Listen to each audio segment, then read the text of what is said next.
Bonjour à toutes et à tous et merci de prendre le rendez-vous de ce 12h45. Donc voici les titres. La surutilisation des écrans est un phénomène qui gangrène de plus en plus les couples. On se retrouve à être ensemble dans le foyer, mais chacun dans sa bulle. Les écrans, source d'éloignement physique, on en parle. Et puis, vous le constatez peut-être déjà dans les rayons pharmaceutiques, certains médicaments traditionnels font aujourd'hui objet de prescription médicale et donc officiellement commercialisés. Enfin, les acteurs sanitaires du secteur privé sont désormais mieux outillés pour lutter contre la désinformation liée à la Covid-19. Il était question d'apprécier leur rôle dans la réussite de cette lutte.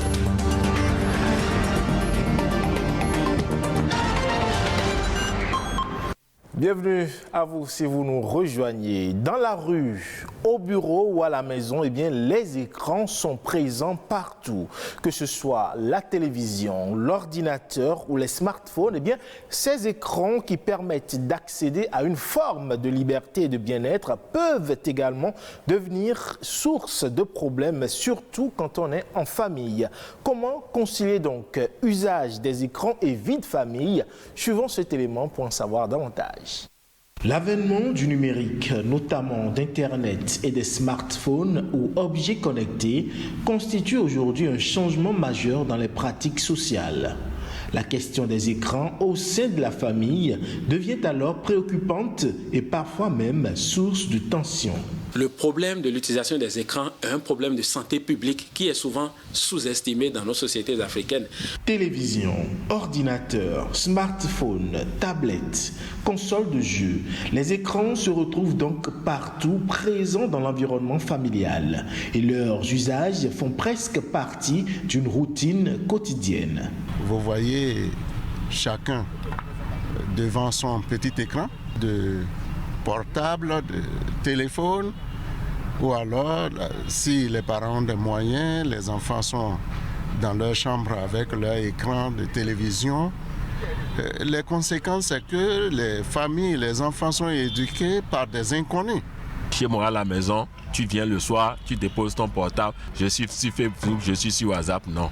Dans le monde, environ 80% des jeunes utilisent leur smartphone durant les repas en famille et entre amis. On va passer à table, hein. Et 50% des parents avouent se laisser distraire par leur smartphone durant les échanges avec les enfants. Quand on utilise trop ces écrans les soirs dans les couples, il y a un certain rétrécissement en fait des voies du cerveau. La personne devient de plus en plus nerveuse, de plus en plus incompréhensive, de moins en moins tolérante. Vous voyez un peu, donc tout ça déjà crée des troubles anthropologiques au sein du couple. L'enfant qui est addict aux écrans n'est plus concentré à l'école. Il y a que l'enfant développe une certaine agressivité envers ses pairs. L'enfant perd vite la patience. La place des écrans au sein des familles représente donc un enjeu de taille pour la parentalité contemporaine. On peut s'entendre entre conjoints, on va dire bon, voilà, si on revient, on mange, lors du repas, personne ne touche au téléphone, on fait le téléphone et on prend 30 minutes pour lire nos messages. Et après, on prend le temps qui reste, peut-être 1 heure, pour échanger entre nous, comment la journée a été. Cette organisation au niveau de chaque couple, c'est ça qui va faire qu'on sera bien debout, équilibré. On pourra être efficace dans tout ce que nous faisons dans la société. S'il est vrai que les écrans peuvent être intégrés dans une démarche éducative, notamment pour le développement de l'esprit critique ou ludique, il est aussi important de savoir limiter au maximum l'utilisation du téléphone en famille, de savoir se mettre en mode off et de profiter de l'instant présent et de ses proches. Et selon l'Organisation mondiale de la santé, le recours à la médecine traditionnelle de qualité peut faciliter la fourniture de soins de santé aux populations. Reconnus pour leur efficacité à la préservation de la santé, beaucoup se demandent si ces médicaments subissent le processus de contrôle et d'homologation du ministère de la Santé avant d'être commercialisés en pharmacie. Suivons cette interview réalisée avec un docteur en pharmacie. Les médicaments traditionnels présents dans les pharmacies s'appelle plutôt sous l'appellation les médicaments traditionnels améliorés. Et ces médicaments traditionnels ne peuvent pas se retrouver en pharmacie s'ils n'ont pas une autorisation de mise sur le marché béninois. Du coup, l'État a allégé un peu l'autorisation de mise sur le marché pour ces médicaments et on appelle autorisation allégée de mise sur le marché. Et c'est tous les médicaments traditionnels, normalement se retrouvant en pharmacie, doivent avoir cette autorisation de mise sur le marché de part du ministère de la Santé du Bénin. Dans certains pays, il existe la médecine moderne dans les CHU et la médecine traditionnelle à côté. Et c'est ce qu'on souhaite aussi.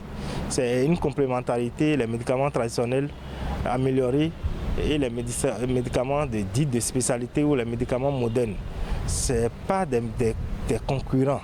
Chacun reste dans son rôle et chacun se complète à l'autre. On arrive parfois à retrouver sur des ordonnances les deux types de médicaments où on met le médicament moderne ou le médicament spécialité, on met après le médicament traditionnel.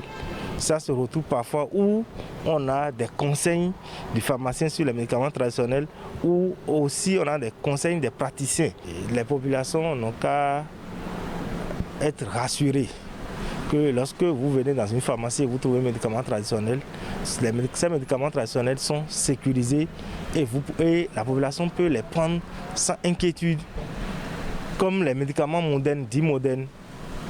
Et nous, notre rôle est d'abord un rôle de santé publique. C'est vrai que ces médicaments ont un coût abordable, mais il ne faut pas négliger ce côté sécurité médicaments. C'est ce que nous portons à la population en leur rassurant que lorsqu'ils rentrent dans une pharmacie et trouvent des médicaments traditionnels, les médicaments traditionnels sont rassurants. C'est mieux qu'en pharmacie, qu'aux abords de la voie, qu'en dehors de la pharmacie. Et vous le savez, depuis 2-3 ans déjà, le monde subit de plein fouet la pandémie de Covid-19 et les fausses informations constituent une épidémie qui paralyse la lutte contre la Covid-19. Mais pour mettre fin à ce fléau, l'Agence nationale des soins de santé primaire et l'Organisation mondiale de la santé associent de nouveaux acteurs au combat. Il s'agit des acteurs sanitaires du secteur privé. Ils ont été outillés pour contribuer à la bataille contre l'infodémie liée au vaccin Covid-19. Jean-Claude James et Michel Elegbert pour plus de précisions. À ce jour, le taux de couverture vaccinale est de 35% contre l'objectif de 60% fixé par le Bénin pour barrer la route à la Covid-19. En cause, l'infodémie, un autre fléau qui nécessite aussi la mobilisation de ces agents de santé du secteur privé. Les fausses rumeurs se sont propagées facilement. Les réseaux sociaux y ont largement contribué et l'infodémie a érodé la confiance de la population dans la vaccination contre la Covid.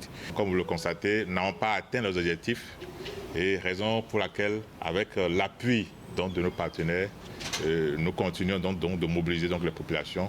Continuons de mobiliser les différents acteurs et c'est pour ça que nous avons pensé à vous. On sait que le secteur privé aujourd'hui prend environ 52% des cibles. Après cette formation, la mission de ces acteurs de la chaîne sanitaire venus de tous les départements est de sensibiliser ces 52% à adhérer à la campagne. C'est donc dit que la science qui nous connaît aujourd'hui est capitale pour nous permettre donc d'améliorer la couverture vaccinale dans le pays. Donc, vu son importance, je voudrais vraiment souhaiter une participation active et à la fin de la formation, une utilisation efficace donc des acquis pour donc la promotion d'un comportement favorable à la vaccination. Pour une lutte efficace, il est nécessaire de recevoir toutes ces doses de vaccins. Le Bénin dispose aujourd'hui de 4 types, accessibles gratuitement à tout sujet âgé d'au moins 12 ans. Et hors de nos frontières, au Burkina Faso, des scientifiques travaillent d'arrache-pied sur la mise au point d'un vaccin contre le paludisme. Les premiers résultats ont révélé une efficacité de 71 à 77%. Et s'il confirme son efficacité, le vaccin en question, être disponible en 2023. Du moins, c'est ce que nous disent nos confrères de France 24. À première vue, on pourrait croire que nous sommes dans un simple centre de santé. Et pourtant, derrière ces murs, des centaines de chercheurs travaillent sans relâche dans l'espoir de trouver le vaccin pour lutter contre l'une des maladies les plus meurtrières d'Afrique, le paludisme. Situé à une centaine de kilomètres de Ouagadougou, l'Institut de recherche en sciences de la santé de Nanoro a été créé en 2008 par cet homme, le professeur Alidou Tinto. Aujourd'hui, il est fier de nous montrer le potentiel vaccin tant espéré. C'est là où nous conservons nos vaccins, dans ces réfrigérateurs, parce que la température est très très stricte. Elle doit être conservée entre 2 et 8 degrés. Pas plus, pas moins. Et vous constatez également qu'on utilise l'énergie solaire pour connecter nos réfrigérateurs et nos congélateurs qui conservent les vaccins, parce que l'énergie doit être stable. Les essais cliniques de l'équipe scientifique du professeur Tinto, qui travaille avec des chercheurs de l'université d'Oxford au Royaume-Uni, ont démontré que leur vaccin pouvait atteindre un taux d'efficacité de 77%. Des résultats obtenus grâce à des appareils médicaux ultra-modernes. Cette machine vous permet, en même temps qu'il vous fait votre numération formule sanguine, de vous dire si vous avez le paludisme ou pas. Et c'est ici à Nanoro que la validation de cet appareil s'est faite pour pouvoir être redistribuée dans le monde entier. La recherche pourrait encore prendre plusieurs années et en attendant la commercialisation d'un vaccin, le docteur Tinto rappelle que le meilleur traitement reste la prévention. Dormir sous moustiquaire, imprégné d'insecticides, parce que les moustiquaires ont fait leurs preuves, c'est des moyens de prévention très efficaces. Et nous disons aux populations, jusqu'à présent, nous n'avons pas encore de vaccin contre le paludisme. Nous sommes dans la phase d'essai clinique et il ne faut pas se faire d'illusions. Il faut vraiment appliquer ces méthodes de prévention-là. Avec 11 millions de malades du paludisme par an et près de 10 000 décès, le Burkina Faso fait partie des 10 pays les plus touchés au monde. Mais grâce à la recherche, le nombre de décès a chuté de 17,3% entre 2016 et 2019. C'est sur cette note d'espoir que prend fin ce 12h45 à retrouver sur le site de l'ORTB, le www.ortb.bj. Merci pour votre aimable attention. À bientôt.